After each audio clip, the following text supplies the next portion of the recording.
আসসালামু আলাইকুম। সকলকে স্বাগতম জানাচ্ছি বিন্যাস সমাবেশের আরেকটি নতুন লেকচারে। আজকে আমরা আলোচনা করব উপহার দেওয়া সংক্রান্ত। ঠিক আছে? খেয়াল করো আমরা উপহার কতভাবে দিতে পারি। এখানে একটা ছোট্ট টুইস্ট আছে যে ভাইয়া আমরা তো মানে তোমরা হয়তো লেকচারের ধারাবাহিকতা থেকে বুঝছো যে ভাই এখন তো সমাবেশের লেকচার চলছে। আপনি তো অনেক আগে বিন্যাস শেষ করে এসেছেন। এখন তো সমাবেশ চলছে। এখন দেখো আমরা তোমাকে এভাবে ভাবতে হবে। আমি একটা তথ্য লিখে দিয়েছিলাম যে সমাবেশের ক্ষেত্রে ক্রম গুরুত্বপূর্ণ নয়, কিন্তু বিন্যাসের ক্ষেত্রে ক্রম গুরুত্বপূর্ণ। দেখো সমাবেশের ক্ষেত্রে খেয়াল করো সমাবেশের ক্ষেত্রে ক্রম গুরুত্বপূর্ণ নয়, কিন্তু বিন্যাসের ক্ষেত্রে ক্রম কি গুরুত্বপূর্ণ। যেমন আমরা এর আগের ক্লাসে করমর্দন করেছিলাম, একজন আরেকজনের সাথে হ্যান্ডশেক করেছিলাম। তো এই হ্যান্ডশেক করার সময় জাস্ট 10 জন থেকে আমরা যখন দুইজন, যে কোনো দুইজনকে বাছাই করে আনলেই কিন্তু একটা করে হ্যান্ডশেক হবে।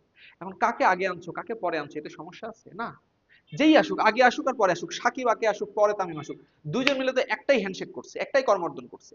তাহলে ওই ক্ষেত্রে কিন্তু ক্রম গুরুত্বপূর্ণ ছিল না, কাজে ওইটা ছিল আমাদের কি সমাবেশ।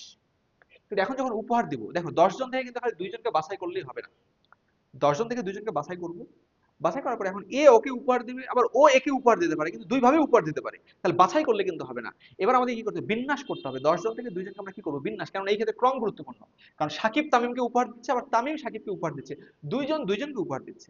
তাহলে এবারে কি করতে হবে, বিন্যাস করতে হবে। তাহলে খেয়াল করো কি বলছে, 10 জন ব্যক্তির প্রত্যেকে প্রত্যেকে কত উপায়ে উপহার দিতে পারে। তাহলে 10 জন ব্যক্তি প্রত্যেকে কত কত উপায় উপহার দিতে পারে। 10 জন ব্যক্তি থেকে দুইজনকে আমরা কি করব, বাছাই করলে হবে না। বাছাই করলে তো কর্মর্দন ঠিক আছে, কিন্তু এবার কি উপহার সাকিব আর তামিমকে খালি বাছাই করলে হবে না। একবার সাকিব তামিমকে উপহার দিবে, একবার তামিম সাকিবকে উপহার দিবে। তাহলে এই ক্ষেত্রে আমাদের কি করতে হবে, বিন্যাস করতে হবে। তাহলে অ্যান্সার কি হবে, 10 জন থেকে 10p2, এটা হবে আমাদের অ্যান্সার। ওকে, 10 জন থেকে দুইজন আমরা কি করব, সাজাবো বা বিন্যাস করব। এই সংখ্যাটা হবে কি উপহার দেওয়ার সংখ্যা, কেননা কে আগে দিচ্ছে কে পরে দিচ্ছে এটা ফ্যাক্ট। আর যখন ক্রম ফ্যাক্ট তখন সেটা বিন্যাস।